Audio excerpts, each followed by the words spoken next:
네, 여러분 반갑습니다. 군무원 시험을 연구하는 썬티입니다.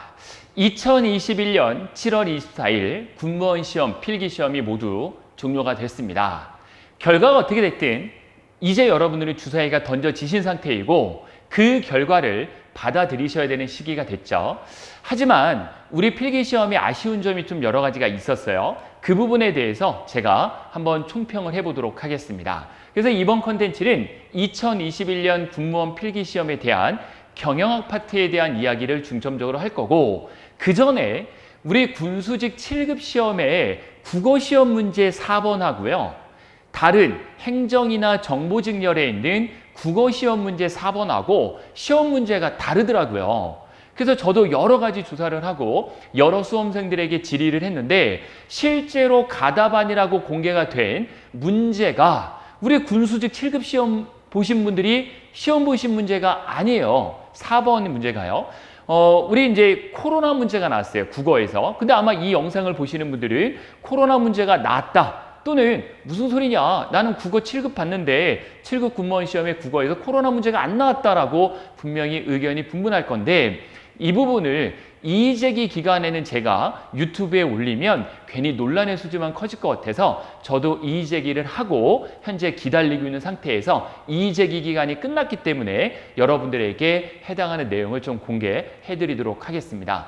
여러 가지 좀 문제들이 많이 있었어요. 근데 그 문제는 어쩔 수 없이 이해는 해야 되는 부분이에요. 우리 군무원은 47개로 직렬도 늘어나고 급소도 5급, 7급, 9급, 경체, 공체, 국방부, 육군해군, 공군. 그러니까 이게 너무 다양하다 보니까 출제해야 될 과목도 많고 출제하는 출제위원분들도 너무 많은 거예요. 그래서 우리 군무원 시험 문제는 난이도 조절이라는 것은 상당히 실패를 많이 할 수밖에 없겠구나라는 생각을 하면서 제가 경영학 과목에 대해서 한번 간단하게 여러분들하고 이야기를 나눠보도록 하겠습니다. 그래서 2021년 군무원 필기시험 합격을 기원하는 의미에서 필기시험 총평에 대한 부분인데, 우선 경영학은 5급, 7급, 9급 시험이 있었고요. 5급은 전체 난이도는 하입니다. 굉장히 쉬웠죠. 우리가 보통 이제 경영학 문제가 단답형 문제도 출제가 되고 계산 문제도 나오는데, 우리 이 5급 시험의 전체적인 시험은 단답형 유형이 굉장히 많았고요.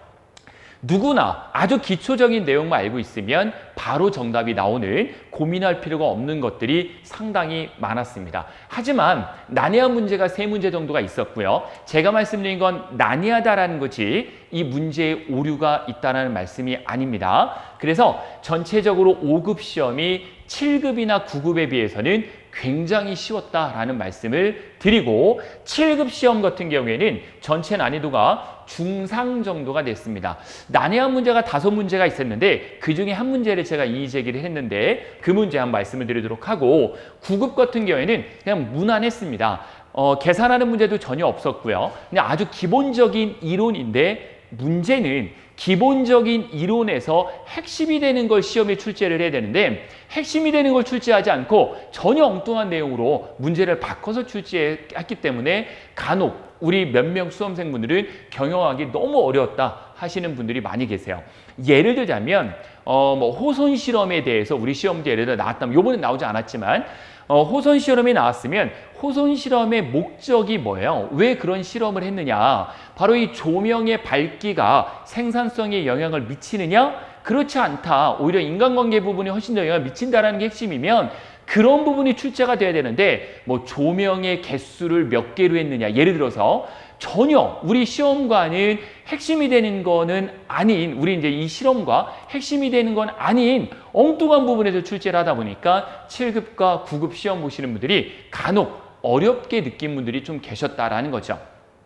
그래서 9급 같은 경우에는 이의제기를 저는 22번 문제를 했고 7급에서는 20번 문제를 했는데, 왜 했느냐? 그 부분을 간단히 말씀드려보도록 할게요. 먼저 7급의 20번 문제죠. SCM.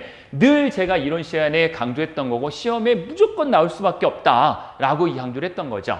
SCM에 대한 설명으로 가장 올바르지 않은 건 무엇이냐? 보기 1번을 보시면 채찍효과 기억나시죠, 여러분들? 채찍효과 부분도 제가 이론 시간 문제풀이 할 때 계속 반복됐던 건데 채찍효과라는 거 원래 뭐냐면요. 우리 소몰이 할 때 채찍을 한번 살짝 움직이면 이 파동이 점점 더 커지면서 끝에서는 파동이 굉장히 커지는 거예요. 그게 채찍효과라는 거죠. 마치 뭐와 같은 거죠? 그렇죠. 나비효과와 같은 거예요. 그런데 이 채찍효과에서 수요 변동의 폭이라고 하는 것은 수요가 갑자기 적었다가 갑자기 많았다가 이 변동폭이 큰 겁니다. 그러니까 예를 들어 스키 장비 같은 경우는 겨울에 많이 팔리는데 여름에 안 팔리는 거 아니에요. 변동이 큰 겁니다. 그거는 도매, 소매, 제조사, 공급자 순으로 점점점 커진다고 했는데 사실 채찍효과라는 부분이 하류의 고객의 주문의 정보가 상류로 전달되면서 정보가 점점점 왜곡이 된다는 거예요. 그래서 공급망 관리에 있어서 수요의 작은 변동이 제조 쪽으로 넘어갈 때 제일 중요한 게 이거거든요. 제조업체에 전달될 때는 굉장히 크게 느껴진다는 거죠. 작은 변동이 제조업체 입장에서는 크게 느껴진다. 그러면 굳이 수요 변동 폭을 물어본다면 점점점 커지는 걸 물어본다면 소매, 도매, 제조 정도만 와야 되는데 전혀 바뀌었죠. 이 순서도. 그래서 이 부분은 딱 읽었을 때 아마 저희가 경영학 저에게 배우셨던 분들은 이 문제만 읽고 아 정답 1번이겠구나라고 체크를 하셨을 거라는 거죠. 정답 1번인데 SCM에서 사실 별로 중요하지 않은 게 2번의 지연차별화예요. 원래는 SCM이 나오면 채찍효과를 냈어야죠, 시험을. 그런데 채찍효과는 맞았다고 보고 정답 2번 지연차별화 부분을 정답으로 체크를 한 거예요. 올바르지 않은 거에서. 지연차별화라는 건 어떤 거냐면요. SCM에서 그렇게 중요한 게 아니거든요. 왜 아닌지 잘 보세요. 지연차별화라고 하는 것이 이런 겁니다. 완제품을 만들기 전에 제조사 입장에서 어느 정도 제품을 만들 걸 구상을 해놓고 고객의 최종적인 주문들을 계속 받아요. 그래서 고객이 정말 원하는 게 뭔지를 판단하기 위해서 일부러 지연하는 거예요. 완제품을 내놓기 직전에 내놓지 않는 거죠. 계속 지연을 시키는 거예요. 그래서 고객들이 최종적으로 원하는 것을 받아들여가지고 보다 고객들에게 훨씬 더 서비스나 제품을 완벽하게 하기 위해서 일부러 지연차별화를 두는 거거든요. 그게 SCM하고 그렇게 중요한 건 아닌데 SCM의 지연차별화 개념은 제품의 차별화가 지연되면 고객의 불만이 야기된다? 그렇지 않다라는 거죠. 지연이 된다고 고객의 불만이 야기되는 게 아니라 말씀드린 대로 이게 핸드폰이다 그러면 이 핸드폰은 일부러 출시를 늦추는 거예요. 그래서 고객의 요구사항을 계속 보는 거죠. 카메라 화질은 어떤 게 좋고 어떤 기능을 추가했으면 좋겠다라고 해서 계속 프로슈머처럼 계속 이 고객의 요구를 받아들이다가 이걸 일부러 지연시키다가 최종적으로 고객에게 훨씬 더 퍼펙트한 제품, 퍼펙트한 서비스를 하기 위해서 지연차별화를 두는 거예요. 정답은 2번인데 사실 지연차별화를 정답으로 한다는 것은 핵심을 못 찾고 있는 거죠. 사실 SCM에서는 채찍효과가 정답이 돼야 되는 거였죠. 정답은 저는 1, 2번이라고 해서 이 순서 때문에 점점 커진다? 그래서 저는 1번도 맞게 해줘야 되는 게 아닌가라고 의견을 낸 상태입니다. 여러분들도 한번 어떻게 결과가 나오는지를 좀 지켜보도록 그렇게 하겠습니다. 자, 그 다음에 9급의 22번 문제는 아마 역시 저에게 수업을 들었던 분들은 대부분이 배당 결정이나 회계 처리 둘 중에 하나를 체크를 하셨을 거예요. 맞죠? 둘 중에 하나가 답이에요. 재무관리자의 역할이 아닌 것만 나왔습니다.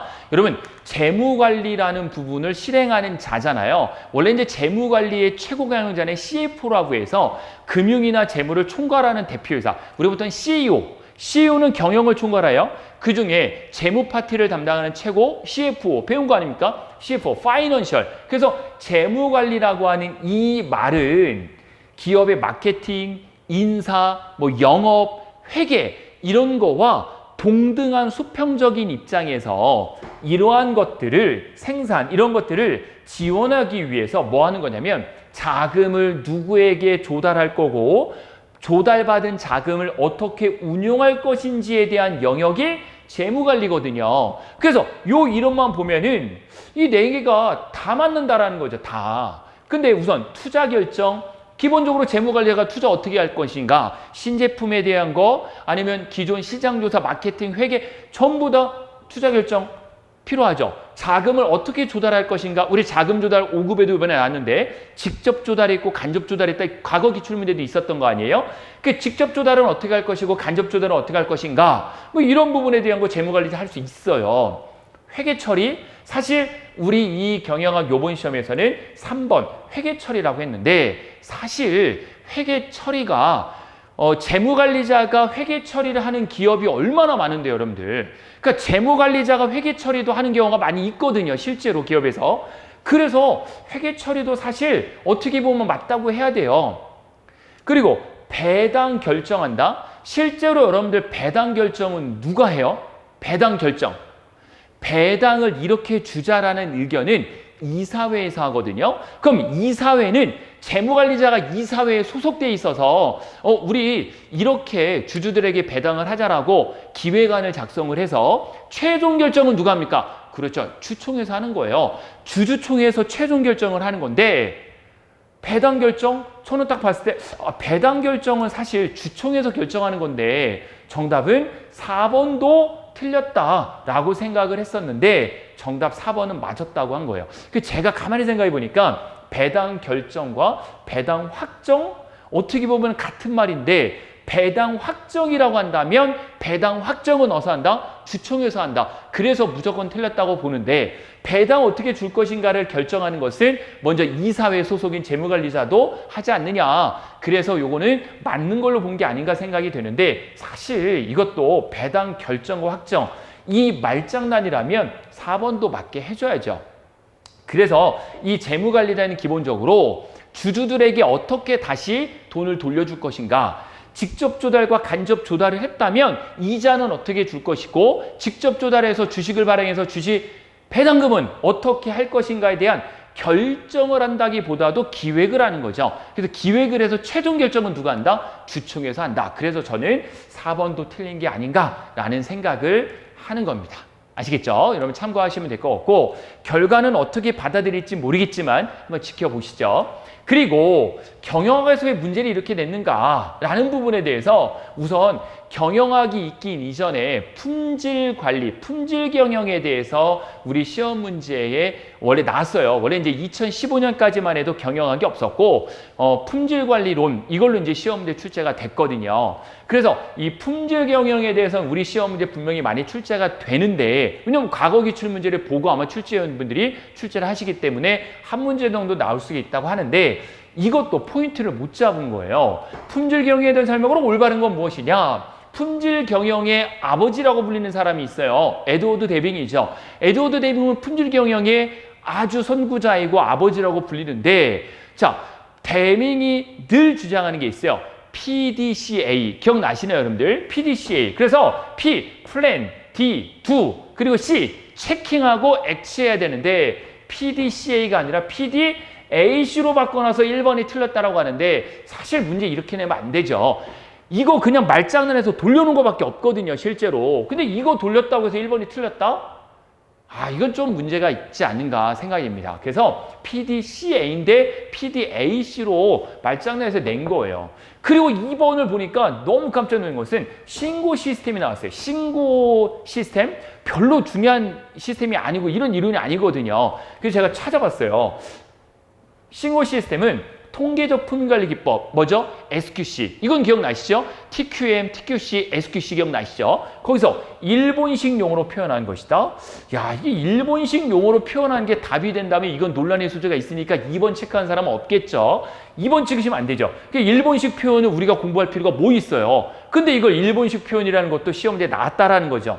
신고 시스템의 신고는 제가 찾아보니까 또 일본 가수 이름이 또 신고가 있더라고요. 별로 중요한 것도 아니고 별로 네이버나 구글에 나오는 내용도 아니에요. 이런 게 나왔다라는 거죠. 정답은 당연히 3번으로 체크하신 분들이 많이 계실 텐데 아마 1, 3번은 좀 많이 찍지 않으셨을까 생각을 합니다. 그래서 이 품질 경영은 두 가지로 나누는 거죠. 사전, 사후, AS에 대한 것까지 우리가 품질 경영이라고 하는 거죠. 정답은 3번은 맞기는 하는데 문제 이렇게 내면 안 되죠 사실. 아시겠죠? 가뜩이나 문제를 풀어야 되는 시간도 촉박한데 대부분의 사람들이 1번 있고 1번 체크하고 넘어갈 거 아니에요. 그래서 요거는 어쨌든 3번이 맞긴 한데 이의적인 문제는 아닌데 이게 문제의 포커스가 좀 잘못되지 않은가 하는 저 개인적인 생각입니다. 자, 그래서 전체적으로 경영학이 이번 시험에 국어나 행정법보다는 군수직에서 조금 어려웠다는 의견이 많이 있는데 내용이 어려웠다기보다도 이론이 어려웠다기보다도 시험 출제 유형이 좀 기존과는 달랐다라는 거에 안타까움이 있습니다. 그래서 시험은요, 우리 특히 공무원이나 군무원 시험은 성실히 노력한 사람을 뽑아주기 위한 건데 머리가 좋고 나쁜 사람을 뽑는 게 아니잖아요. 그런데 성실히 필기시험을 준비한 수험생에게 합격시키기 위한 제도인데 아무리 열심히 준비해도 문제의 유형 포커스를 잘못 맞춰가지고 성실히 준비한 사람이든 그렇지 않은 사람이든 점수를 똑같이 만들어 놓으면 안 된다는 거죠. 시험에서. 그래서 기존의 출제 유형과 비슷하게 냈어야죠. 시험을. 회계 원리가 시험 문제 안 나왔어요. 그러니까 안 나왔다라는 게 이론이 안 나온 건 아니고 계산하는 게 안 나왔어요.